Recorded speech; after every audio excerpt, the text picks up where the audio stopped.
A very good morning, student. Today, let me start the physics class. First of all, welcome you all for the physics class. The last video we discussed about the photoelectric emission or photoelectric current. Do you know the photoelectric current, photoelectric emission?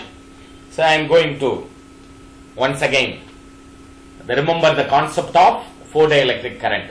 When the suitable frequency of incident ray incident on the metal surface, what happened? The electrons eject from the metal surface. This electrons are attracted by the anode. This is connected to the positive terminal. The negative terminal of the battery connected to the cathode. So this anode attract this ejected electrons. So suitable frequency of incident ray incident on the metal surface, the electrons eject from the metal surface attracted by the anode. So this is the flow of charges with respect to time taken is nothing but current. This electric current produced by the photon, the energy, that is why it is called photoelectric emission. So minimum energy required to emit the electrons from the metal surface is nothing but photoelectric effect. Once again repeat, minimum energy required to eject the electron or liberated the electron from the metal surface is called photoelectric effect. So today I am going to explain about the failures of classical wave theory. Failures of classical wave theory. So this is the main important topic because this is failures of classical wave theory. Wave theory வந்து என்ன இருக்கு? Failure ஆயிருக்கு. என்னென்ன பாயிண்ட்ஸ்ல எல்லாம் இந்த theory failures ஆச்சு. So main concept is concept of quantization of energy னுடைய subtopics. So என்னென்ன பாயிண்ட்ஸ்ல என்னென்ன தியரியில இந்த எஃபெக்ட் வந்து ஃபெயிலியர்ஸ் ஆயிருக்கு. Wave theory concept, classical wave theory கான்செப்ட்ல எவ்வளவு எல்லாம் ஃபெயிலியர்ஸ் ஆயிருக்குன்றது தான் today I am going to explain about this failures points. So in your text book the first point is the intensity, greater intensity gives the greater kinetic energy. That time only liberated the electrons from the metal surface. That is the main point. So, but the experiment showed that maximum kinetic energy of photoelectrons emitted does not depend on the intensity of the incident light. The first point is the maximum intensity of the light incident on the metal surface, that time only electron eject from the metal surface. That means kinetic energy of the level of the electron is increases. That is the main concept. But here the experiment showed that maximum kinetic energy of the photoelectrons emitted does not depend on the intensity of the incident light. So அப்ப இங்க என்ன main பாயிண்ட்னா இன்டென்சிட்டியை base பண்ணி தான் kinetic energy of the electrons இருக்குன்ற கான்செப்டே முதல்ல என்னது failure ஆகுது. Because kinetic energy of the photoelectron it is not dependent on the intensity of the incident light. So incident light depend பண்ணி இல்ல. So first point என்னதுன்னா அதனுடைய theory flop ஆயிடுச்சு. The second point, going to the second point, according to the wave theory. So second pointல என்ன சொல்றாங்கன்னா minimum frequency of incident ray photoelectric emission நடக்கணும்னா minimum of frequency இருக்கணும். Below the frequency or limiting மேல frequency வந்து limit ஆச்சுனா below the frequency the electrons will not emitted. But practically it is not possible. அது practically நமக்கு பாசிபிளா இருக்காது. ஏனா frequency-ய maintain பண்றது ஐயாவே மெயின்டைன் பண்றது it is not practical thing. Practically it is not possible. So from experiment it is found that photoelectric emission is not possible below certain minimum frequency of incident radiation. Therefore the wave theory fails to explain the existence of threshold frequency. Threshold, do you know the definition of threshold frequency? Threshold frequency is minimum frequency required to liberate the electrons from the metal surface.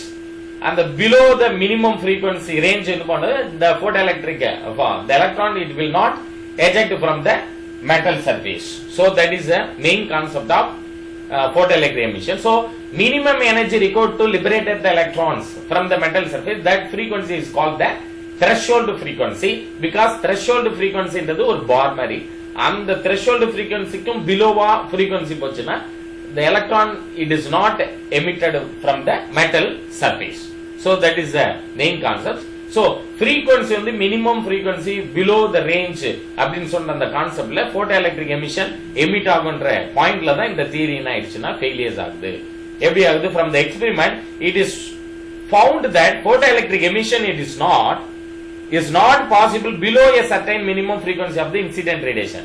Therefore the wave theory fails to explain the existence of threshold frequency. Inga first concept la pathina, if the sufficient intensity beam of light is incident on the surface, electrons should be liberated from the surface of the target. However, low the frequency of the radiation is. So frequency low ah irundhalum electrons eject agum அப்படிங்கற கான்செப்டா சொல்லி இருந்தாங்க அந்த point. But below the frequency na electrons eject ஆகாதுன்ற main concept. So அந்த பாயிண்ட்ல அந்த theory என்ன ஆயிடுச்சுன்னா ஃப்ளாப் ஆயிடுச்சு. The third concept is, ஒரு லைட் ரேஸ் வருது அப்படின்னீங்கன்னா, லைட் ரேஸ் வருதுன்னா, the light rays incident on the metal surface na wave front என்றது surface area ஃபுல்லா இருக்கும். surface area ஃபுல்லா ஸ்ப்ரெட் ஆயிருக்கும் அந்த wave front. இந்த wave frontல இருக்கிற அந்த லைட்னுடைய frequency spread over all the surface. அப்போ அந்த பர்టిక్యులர் பார்ட்ல மட்டும் அது அஃபெக்ட் ஆகி அதனுடைய பவர் இன்க்ரீஸ் பண்ணிடுச்சுனா தான் அது வந்து எமிஷன் பண்ணும், போட்டோ எலக்ட்ரிக் எலக்ட்ரான்ஸ் வந்து எஜெக்ட் பண்ணும். பட் இங்க ஸ்ப்ரெட் ஓவர் த சர்ஃபேஸ் ஃபுல்லா ஸ்ப்ரெட் ஆயிருக்கு அந்த ஃப்ரீக்வன்சி, அது ஒரு பர்டிகுலர் பார்ட்ல கான்சென்ட்ரேஷன் ஆக முடியாது. பிராக்டிகலா செஞ்சு பார்த்தா it is not concentrate in a particular point of the metal. So in that way this theory was failed.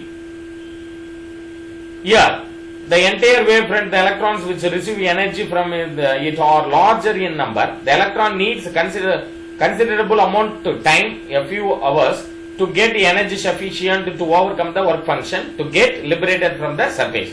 But the experiment shows that photoelectric emission is almost instantaneous process. So 10 power minus 9 seconds after surface eliminated, 10 power minus 9 seconds la அடுத்த electrons eject ஆயிட்டே இருக்கும்னு சொல்றாங்க. But it is not possible because அந்த spread ஆயிருக்கிறதுனால overall மீடியத்துல அந்த light rays உடைய frequency ஃபுல்லா ஓவராலா ஸ்ப்ரெட் ஆயிருக்கிறதுனால electrons needed some amount of frequency. அந்த frequency வர வரைக்கும் அந்த எலக்ட்ரான்ஸ் it will not ejected from the metal surface. Metal சர்ஃபேஸ்ல இருந்து எஜெக்ட் ஆகிறதுக்கு டைம் எடுத்துக்கும் சொல்ற. But in this theory 10 power minus 9 seconds தான் எடுத்துக்கும். இன்ஸ்டன்டேனியஸ் ப்ராசஸ், கண்டினியூஸ் ப்ராசஸ் சொல்றாங்க. அடுத்தடுத்து எலக்ட்ரான் எஜெக்ட் ஆகிட்டு இருக்கும் மெட்டல் சர்ஃபேஸ்ல. It is not possible because frequency minimum frequency range reach பண்ணாதான் electrons the electrons eject from the metal surface. Otherwise it will not eject from the metal surface. So this point of view the theory was flop. The classical wave theory is failed.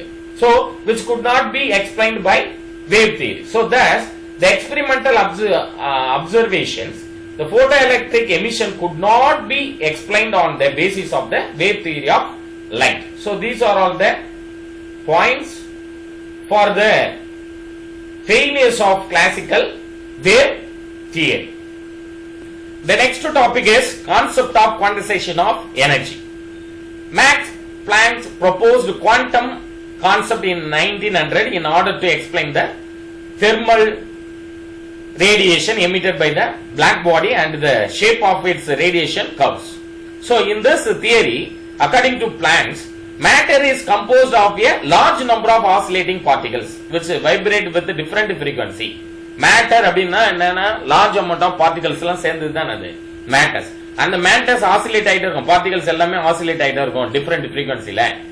Atomic oscillator which vibrate with its characteristic frequency emit or absorb electromagnetic radiation of the same frequency. It also say first important point என்னன்னா, if an oscillator vibrates with the frequency nu, its energy can have only certain discrete values given by a En is equal to n into h mu. இந்த equation நீங்க இதுலயும் பார்த்திருப்பீங்க, கெமிஸ்ட்ரியிலும் இந்த same equation வந்துக்கும். E nth term of the particle is equal to n into number of particles into h mu. H means Planck's constant, mu means frequency. So this is the first equation for the Max Planck's constant. So Max Planck's idea. So here Max Planck's proposed quantum concept 1900. அது என்ன சொன்னார் அப்படின்னா, if an oscillator vibrates with frequency v, its energy can have only certain discrete value. என்ன energy அதுல இருந்திருக்கும், oscillate ஆயிட்டு இருக்க பார்ட்டிகல்ஸ்ல, ஆசிலேட்டர்ஸ்ல En is equal to n into h mu. So where h is a constant called Planck's constant. அதுதான் சொல்றோம். Second பாயிண்ட்ல என்ன சொல்றேன்னா, குவாண்டம் சொல்லிட்டு இருக்காங்க இல்லையா. குவாண்டம்னா என்ன, குவாண்டானா என்னன்னா, quanta it is nothing but small packets of energy. Quanta is nothing but small packets of energy. Here, so இதுல இப்போ ஒரு லைட் ரேஸ் வருதுன்னா அதுல so many particles இருக்கும். அந்த particles எல்லாம் சேர்ந்து தான் அதுதான் மேட்டர் அப்படின்னு சொல்றோம். Matter. So மேட்டர்னா so many particles, large amount of particles. இந்த particles எல்லாம் வைப்ரேட், ஆசிலேட் ஆயிட்டே இருக்கு, வைப்ரேஷன் ஆயிட்டே இருக்கு. இந்த வைப்ரேஷன் ஆயிட்டு இருக்க இந்த பார்ட்டிகல்ஸ்ல each and every particles-ம் discrete packets of energy, small packets of energy இருக்கும். small packets of energy. இதுல எல்லாம் small packets of energy. அந்த small packets of energy னுடைய term தான் நம்ம என்ன சொல்றோம்னா quanta.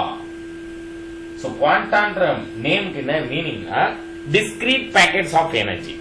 discrete packets of energy or small packets of energy தான் குவாண்டான்னு சொல்றோம். அதுல இருந்து குவாண்டம் தியரி கான்செப்ட் வந்துச்சு. அந்த குவாண்டம் தியரி கான்செப்ட் பத்தி எக்ஸ்பிளைன் பண்ணவர் வந்து எயின்ஸ்டீன் சயின்டிஸ்ட், அதை பத்தி நல்லாவே எக்ஸ்பிளைன் பண்ணுங்க. Yeah, this implies that the energy the oscillator emit or absorb energy in small packets or quanta and the energy of each quantum is h mu. அப்ப குவாண்டம்ன்ற நேம்ல என்ன எனர்ஜி இருக்குன்னா h mu ன்ற energy இருக்கு, because frequency with the Planck's constant. This implies that the energy of the oscillator is quantized. That is, energy is not continuous as believed in the wave picture. Energy வந்து வேவாவே இருக்க, கண்டினியூஸா இல்ல, அது behave like a particle ஆவும் இருக்கு. This is called quantization of energy. So the energy of the oscillator is quantized. That is, energy is not continuous as believed in the wave picture. This type of energy is called as a quantization of energy. So this is important 2 mark question, children. The next important 3 mark or 5 mark part is particle nature of light, Einstein explanation. Particle nature, dual nature of light in படிச்சோம். Yeah, light க்கு 2 behaviors இருக்கு, dual nature. One is a behave like a particle and behave like a wave. In Einstein உடைய point of view ல அவருடைய theory explanation என்ன 1905 ல, according to Einstein, energy is light.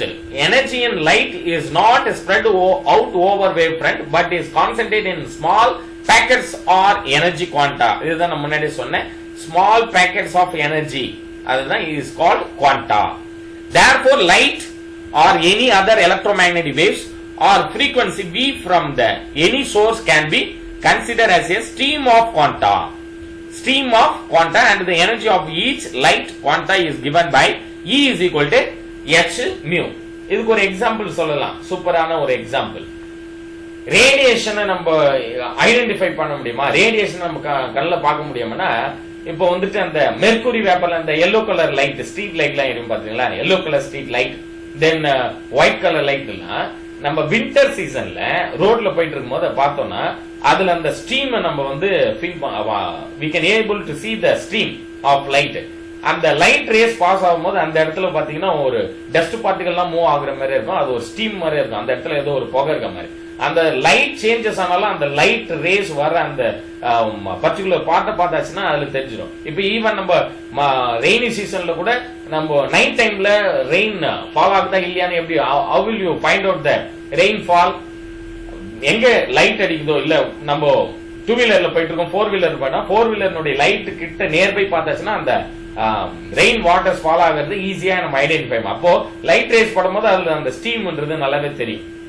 So அந்த yellow colour light street light அடிக்கும்போது அதுல அந்த steam போறது நல்லாவே தெரியும். அந்த ரேடியேஷனை நம்ம ஈஸியா நம்ம பார்க்கறோம். அந்த மாதிரி தான் இருக்கும்ன்றது ஜஸ்ட் எக்ஸாம்பிள். அதுல discrete packets of energy தான் நம்ம குவாண்டான்னு சொல்றோம். எய்ன்ஸ்டீன் உடைய main concept. Quanta it is nothing but small packets of energy. அந்த குவாண்டா எனர்ஜில என்ன இருக்குன்னா h mu அப்படின்ற ஒரு ஃபார்முலா கொண்டு வராரு எய்ன்ஸ்டீன். So E is equal to h mu. That quanta energy அப்படின்னா என்ன? Energy is equal to h mu. H mu means Planck's constant in the frequency. He also proposed that a quantum of light has linear momentum and has magnitude of that linear momentum. P is equal to h mu divided by c, because P is equal to h by lambda. Lambda is can be written as mu by c னு எழுதுவாங்க இந்த ஃபார்முலாவை. P is equal to chemistry நீங்க பார்த்திருப்பீங்க. de Broglie wavelength என்ற கான்செப்ட்ல வந்திருக்கும். de Broglie. P is equal to h mu divided by c. The individual light quantum of definite energy and momentum can be associated with particle. The light quantum can behave as a particle and this is called photon. Photon சொல்றேன். இதுதான் E is equal to h mu ன்றத நம்ம photon energy consider பண்றோம். Light quantum can behave as a particle and this is called photon. Therefore photon is nothing but particle manifestation of light.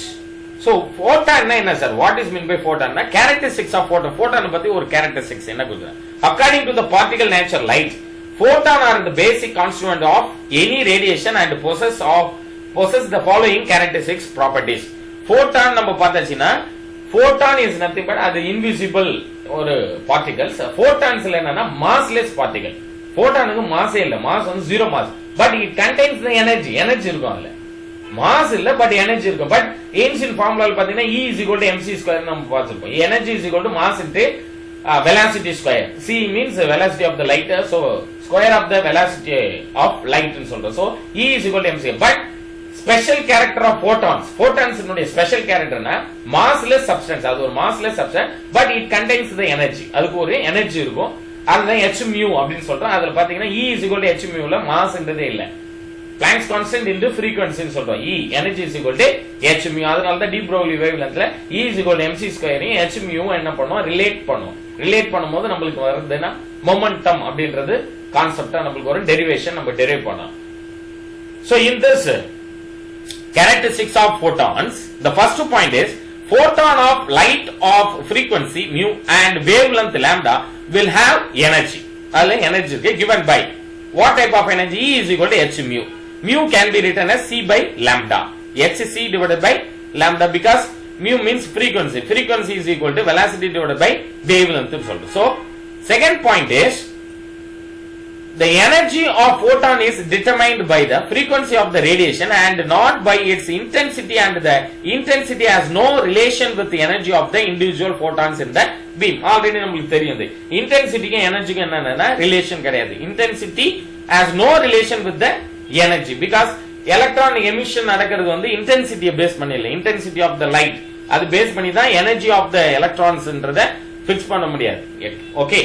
So ejected மட்டும் தான் நடக்கும். Energy of the electrons it is not dependent on the intensity. So energy of photon is determined by the frequency of the radiation. Frequency ல இருந்து தான் நம்ம என்ன பண்ண முடியும்னா energy of photon find out பண்ணுவோம். Intensity வச்சுக்கிட்டு நம்ம energy calculate பண்ண முடியாது. Third point, the photon travel. So photon உடைய energy எப்படி இருக்குன்னா frequency base பண்ணி frequency of the radiation base பண்ணி இருக்கு. It is not by its intensity. First point ல photon of light of frequency mu and the wavelength lambda will have energy. Photon உடைய energy என்ன இருக்கும்? அதான் first characteristics. E is equal to h mu. H mu can be written as hc divided by lambda. Second point ல என்ன சொன்னோம்? Energy of photon எதை depend பண்ணிருக்கு? Determine எதுல இருந்து டிட்டர்மைன் பண்ணலாம்? எதுல இருந்து கண்டுபிடிக்கலாம்னா frequency of the radiation. Energy of photon is determined by the frequency of radiation and not by its intensity. Intensity ல இருந்து find out பண்ணு. Third point, the photons travel with the speed of light and its momentum is given by. Photon ன்றது எவ்வளவு ஸ்பீட்ல sir போகுது? Photon உடைய speed என்னன்னு தெரியுங்களா? Photon உடைய speed is behave like a velocity of light. Velocity of light உடைய ஸ்பீடுக்கு ஈக்குவலா இருக்கும் photon உடைய velocity. So that is the main point. So the photon travel with the speed of light and its momentum is given by P is equal to h by lambda is equal to h mu by C. Above equation rearrange பண்ணி எழுதணும்னா நமக்கு இந்த term வரும். P is equal to H by lambda is equal to H mu divided by C. Fourth point is, since photons are electrically neutral, this is very very important point children, please note it down. Photon என்றது electrically என்ன இருக்கு, நியூட்ரலா இருக்கிறதுனால it is not, they are unaffected by electric and magnetic field. அதுல electrically neutral இருந்துச்சுன்னா electrico magnetic field அது என்ன பண்ண முடியாது, affect பண்ண முடியாது. அப்போ அதனால தான் நம்ம velocity of light, speed of light னுடைய ஈக்குவலுக்கு இந்த photons என்றது இருக்கு. Then last point, fifth point, when a photon interact with matter, photon electron collision, the total energy, total linear momentum and angular momentum are conserved. Photon போயிட்டு interact with matter, matterல போயிட்டு photon electron collision நடக்குதுன்னு வைங்களேன், total energy என்ன ஆகும், total linear momentum and angular momentum are conserved. Total energy அதுல இருந்து வாங்கிக்கும் electrons. So since photon may be absorbed or a new photon may be produced in such interaction, the number of photon may not be conserved. So absorb பண்ணிக்கும். So these are all the points, important points for the characteristics of photons. The next topic is very very important topic, Einstein explanation of photoelectric equation. Einstein explanation of photoelectric equation. In this equation, when a photon of energy h mu is incident on the metal surface, it is completely absorbed by a single electron and the electron is ejected. So now I am going to explain. So this is the photon of energy h mu. H mu is incident on the metal surface. What happened? The energy of the photon split into two forms. One is the work function, another one is the kinetic energy. So simple concept of Einstein photoelectric equation is, photon என்ற energy incident on the metal surface. இந்த photon என்ற energy h mu வர energy electronsல எப்படி split ஆயிருக்குன்னா, work function ஆகும், kinetic energy. work function என்ன, minimum energy required to liberate the electrons. அந்த bonding systemல இருந்து, அந்த ஆர்பிட்டால்ல இருக்க bonding systemல இருந்து break பண்ணி eject பண்றது work function. Then eject ஆன electrons, it has some amount of kinetic energy. And kinetic energy என்றது the electrons move from cathode to the anode. cathode இருந்து anode போகும். So one part of energy considered as a kinetic energy of electron, another one part of energy is nothing but h mu naught ன்னு சொல்றோம். That is the threshold frequency ஓட Planck's constant multiple ஆச்சுன்னா it is called phi naught அப்படினு சொல்றோம். threshold frequency னா உங்களுக்கு தெரியும், already தெரியும். threshold frequency is nothing but minimum frequency required to liberate the electrons from the metal surface. And the liberated from the metal surface frequency தான் நம்ம threshold frequency சொல்றோம். So h mu naught is equal to the phi naught. So first concept Einstein photoelectric equation ஓட first concept, photon என்ற energy h mu என்ற energy incident on the metal surface, two was split ஆகுது. One is that this is phi naught is nothing but work function. Work function is nothing but phi naught. Phi naught plus kinetic energy. Do you know the kinetic energy formula? Yes, 1 by 2 mv square, mass into velocity square. So phi naught plus 1 by 2 mv square or work function plus kinetic energy என்ன இருக்கு, incident ஆன ரேஸ்ல இருக்க photon என்ற energy 2 was split ஆயிருக்கு. So one is the work function, another one is the kinetic energy. So here h mu naught is nothing but phi naught. Phi naught என்னன்னு சொல்லலாம், h mu naught. h mu naught means threshold frequency, h means Planck's constant. ரெண்டும் multiple ஆகிற term தான் work function சொல்றோம். work function phi naught. So the phi naught can be replaced as h mu naught. Substituting this value, we get h mu is equal to h mu naught plus 1 by 2 mv square. So this is the Einstein photoelectric equation. So once again repeat, incident ray ல இருக்கிற photon என்ற energy h mu ன்றது incident on the metal surface. What happened, metal surface ல energy கிடைச்சோம்னா electrons first step of electrons is eject from the metal surface. னா first step bonding systemத்துல அந்த break ஆகணும். அந்த bonding systemத்தை break பண்ணி வெளியில எடுக்கிற அந்த function தான் என்ன சொல்றோம், work function. So one part of energy spend ஆயிடுச்சு, அதுக்கு யூஸ் பண்ணிட்டோம். ரிமைனிங் வெளியில வந்த எலக்ட்ரான்ஸ்க்கு என்ன எனர்ஜி இருக்குன்னா, that is the kinetic energy. Why we called kinetic energy? kinetic energy ஏன் சொல்றேன்னா, இந்த கேத்தோட்ல இருந்து ஆனோடுக்கு அது டிராவல் பண்ணிட்டு போறதுக்கு some amount of energy is needed. So kinetic, so half of the distance travel பண்றோம்னா then attractional force acting on the electrons. by the anode மூலமா என்ன நடக்கும் attraction force நடக்கும் so இங்க இருந்து கேரி பண்ணிட்டு distance travel பண்ணதுக்கு some amount of energy is needed for the electron that kinds of energy is nothing but kinetic energy so kinetic energy தான் half mv square சொல்றோம் so h mu is equal to h mu naught plus 1 by 2 mv square this equation is nothing but Einstein photoelectric equation please mark it down your textbook so here maximum kinetic energy how will we calculate the maximum kinetic energy means 1 by 2 mv maximum square எப்படி இத கண்டுபிடிப்பீங்க வந்த photon என்ற எனர்ஜில இருந்து work function subtract பண்ணியாச்சுனா இந்த எலக்ட்ரான்ஸ்க்கு எவ்வளவு maximum kinetic energy இருந்தது find out பண்ணிடலாம் so that is why kinetic energy maximum is equal to incident ஆன photonல இருக்கிற energy that means h mu minus work function க்கு எடுத்துக்கிட்ட எனர்ஜி remaining energy தான் நான் சொல்றேன் maximum kinetic energy work function னா அந்த ஆர்பிட்டல்ல இருந்து எலக்ட்ரான்ஸ் வந்து பிரேக் ஆகி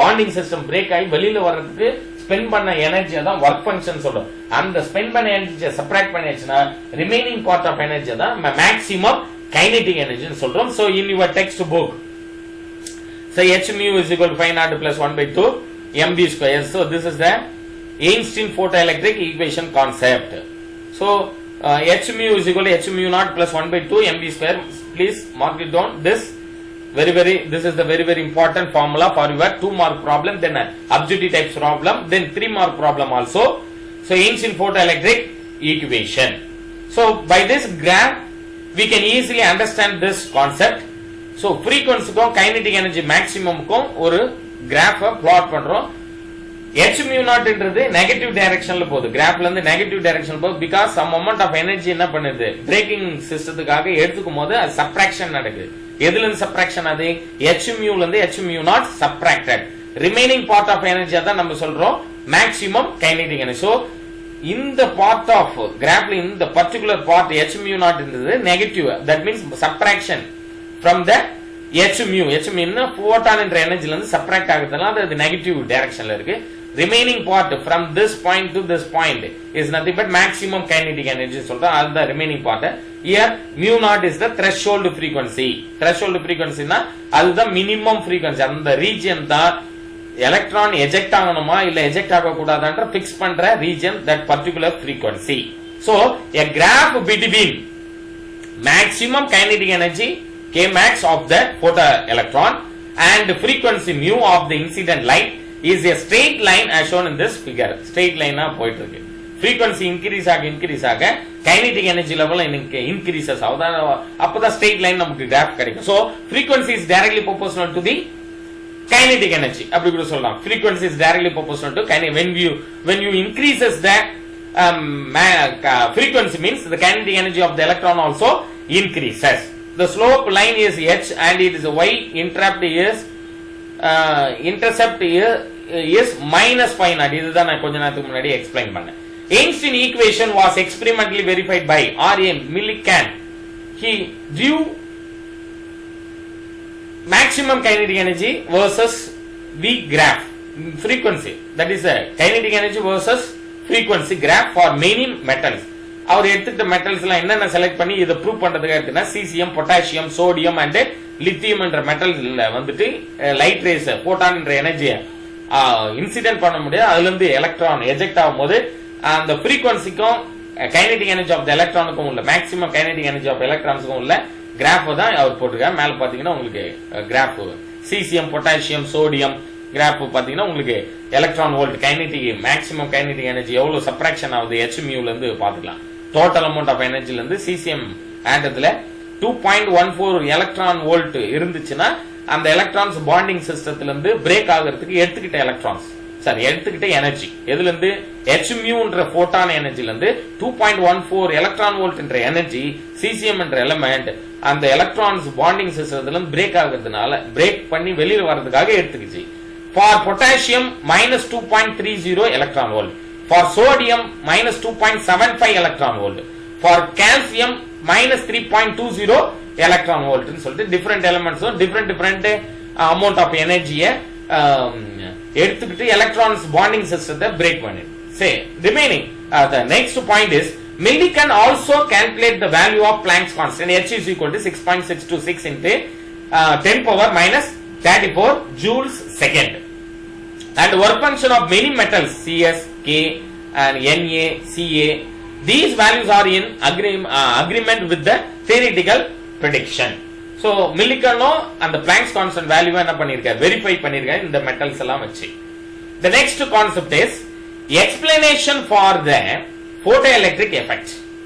So இவ்வளவு நேரம் நம்ம எல்லா எக்ஸ்பிளனேஷனும் பார்த்தோம் photoelectric effect உடைய எக்ஸ்பிளனேஷன். So நரேட் பண்ணி ஐன்ஸ்டீன் பாயிண்ட் ஆஃப் வியூல photoelectric equation உடைய எஜெக்ஷன் எப்படி இருக்கும். First point, as each incident photon liberated one electrons, ஒவ்வொரு போட்டானும் இன்சிடென்ட் ஆகும்போது ஒரு எலக்ட்ரான்ஸ் எஜெக்ட் ஆகும். Then the increases of intensity of the light, the number of photons per unit area per unit time increases the number of electrons emitted, thereby increasing the photoelectrons. So இன்டென்சிட்டியும் அதோட சேர்ந்து photon என்ற எனர்ஜியோட intensity value increase ஆகும்போது number of electrons eject ஆகிறது என்ன ஆகும்னா increase ஆகும். பட் கைனெடிக் எனர்ஜி ஆஃப் எலக்ட்ரான்ஸ்க்கு அது டிபெண்ட் பண்ணிருக்காது இன்டென்சிட்டியை. Second point, maximum kinetic energy இப்பதான் பார்த்தோம். h mu minus 5 நாட்னா என்ன, டோட்டல் அமௌண்ட் ஆஃப் போட்டான்ற எனர்ஜி மைனஸ் அந்த பாண்டிங் சிஸ்டம் பிரேக் ஆகிறது எடுத்துக்கிட்ட அந்த எனர்ஜிக்கு நேம் தான் என்னதுன்னா 5 நாட் ரெப்ரசன்ட் பண்ண. 5 not is nothing but work function. It is evident that maximum kinetic energy is proportional to the frequency. இது நம்ம முன்னாடி சொன்னேன். Kinetic energy maximum is proportional to the frequency increase பண்ணா maximum kinetic energy of electron also increases of the incident light and is independent of the intensity of light. Third point is, as a given equation 8.7 நம்ம பார்த்தோம் இல்லையா, 8.7 equation here, this is the ancient photoelectric equation. H mu is equal to h mu naught plus 1 by 2 mv square, and from this equation there must be minimum energy for incident photon to liberate the electrons from the metal surface. ஒரு மினிமமா ஒரு energy தேவை electrons liberated ஆகிறதுக்கு. below this value of energy emission of electron is not possible. அதுக்கு அந்த எனர்ஜிக்கும் below போச்சுன்னா emission of electron is not possible. So correspondingly there exceeds minimum frequency called threshold frequency. இதுதான் நான் சொன்ன first threshold frequency definition. Minimum frequency to required to eject the electrons from the metal surface, that particular frequency is called threshold frequency. Below the threshold frequency na there is no photoelectric emission. Electrons eject ஆகாது because அந்த electrons தேவையான frequency எங்க கிடைக்காது. Then fourth point is, according to quantum concept, the transfer of photon energy to the electrons is instantaneous, so that there is no time lag between incident of photons and the ejection of electrons. This point also very very important. Quantum என்ற concept படி Einstein உடைய point of வியூல photon என்ற energy இமிடியேட்டா எலக்ட்ரானுக்கு என்ன ஆயிடுதுன்னா transfer ஆகுறதுனால எந்த time lakh ஆகாது, அங்க டைம் கேப்பே விடாது, எலக்ட்ரான்ஸ் கண்டினியூஸா எஜெக்ட் ஆயிட்டு இருக்கும். So instantaneous, so that there is no time lag between incidence of photons and ejection of electrons. So thus the photoelectric effect is explained on the basis of quantum concept of light. இது எதை base பண்ணி Einstein explain பண்ணாரு, quantum concept of light base பண்ணி explain பண்ணிருக்காரு. Next concept, the nature of light wave particles duality. லைட்ல என்னென்ன character இருக்குன்னு சொன்னோம், ஃபர்ஸ்ட் ஸ்டார்ட் பண்ணும்போது சொன்னோம் wave behave like a wave and behave like a particle. We have learned that wave nature of light explain phenomena such as interference, diffraction and polarization. அதுல interference இருக்கு, diffraction இருக்கு and polarization கண்டிப்பா இருக்கும். ஏன்னா light rays passing through the மீடியம்னாவே interference and diffraction and polarization என்ற கான்செப்டுக்குள்ள வந்து certain phenomena like black body radiation, photoelectric effect can be explained by the assigning particles nature to light. So அந்த particle polarisation, interference, diffraction இதெல்லாம் நடக்குதுனாவே அது ஒரு வேவா இருக்கும். அது particle தான் அந்த. therefore both the theories have enough experimental evidence. In the past many scientific theories have been either revised or discarded when they contradicted with new experimental result. So many scientists the behave like a particle ஆவும் இருக்கு, wave ஆவும் இருக்குன்றத கண்டுபிடிச்சு நம்ம நிறைய எக்ஸ்பெரிமெண்ட்ல இத சொல்லிருக்காங்க. behave like a particles அப்படினு சொல்லியாச்சுன்னா வேவா இருக்குன்னா இன்டர்ஃபரன்ஸ், டிஃப்ராக்ஷன், போலரைசேஷன்ன்ற கான்செப்டுக்குள்ள வரும். behave like a particlesனா அந்த போட்டான் என்ற எனர்ஜியா இருக்கு அப்படினு சொல்றேன்னா behave like a particles. Wave நேச்சர்ல சொன்னா அது டிஃப்ராக்ஷன் ஆகுது, இன்டர்ஃபரன்ஸ் ஆகுது, அப்புறம் வந்துட்டு போலரைசேஷன் ஆகுதுன்னா அது வேவ் நேச்சர்ல வந்துரும். So in other words, light behaves like a wave during its propagation and behave as a particles during its interaction with matter. Interaction with மேட்டரோட போய் கொலிஷன் நடக்கும்போது அது பார்ட்டிகல்ஸா இருக்கு. அதாவது போட்டான் என்ற எனர்ஜியா வருது. Each and every particle having a different small amount of energy. That is the discrete packets of energy. Quanta concept படி சொன்னா it is behave like a particle. அதே propagation மீடியத்துல propagation ஆகுது அப்படின்னு சொல்லலாம், behave like a waves. Both theories are necessary for complete description of physical phenomena. Hence the wave nature and quantum nature complement each other. So wave ஆவும் behave பண்ணுது, particle ஆவும் behave பண்றதுனால தான் wave particle duality character லைட்டுக்கு இருக்கு, nature of the light அதாவது ரேடியேஷனுக்கு இருக்குன்னு சொல்லுவாங்க. Next video let we discuss about the photo electric cells and their application. Photo electric cell எதை பேஸ் பண்ணி ஒர்க் ஆகுதுன்னா, photo electric cell basis on the convert the light energy into electrical energy. இவ்வளவு நேரம் நம்ம படிச்சோம்னா light என்ற radiation incident on the metal surface. Here light race தான் என்ன ஆகுது, மெட்டல் சர்ஃபேஸ்ல இன்சிடென்ட் ஆகுது. So light energy is converted into என்ன எனர்ஜியா மாறி இருக்கு பாருங்க, அதுதான் இங்க சொல்றாங்க basis. Light energy into electrical energy. ஏன்னா charges flow from cathode to anode. So light energy is converted into electrical energy. Light energy electrical energy convert ஆயிடுச்சுன்னா அந்த பேசிஸ் பண்ணி நிறைய இன்ஸ்ட்ருமெண்ட் ஒர்க் ஆகும். அதுல போட்டோ எலக்ட்ரிக் செல்ஸ் அப்படின்ற apparatus இதை base பண்ணி தான் வரும். It's work on the principle of photo electric effect. இது எதை பேஸ் பண்ணி ஒர்க் ஆகுது, போட்டோ எலக்ட்ரிக் எஃபெக்ட பேஸ் பண்ணி work out. When light is incident on the photosensitivity material, their electrical properties will get affected, based on which photo cells are classified into three types. Three types ல சொல்றாங்க, photo emissive cell, photovoltaic cell, then photo conductive cell. So next video we can detailedly discuss about this photoelectric cells. Thank you very much children.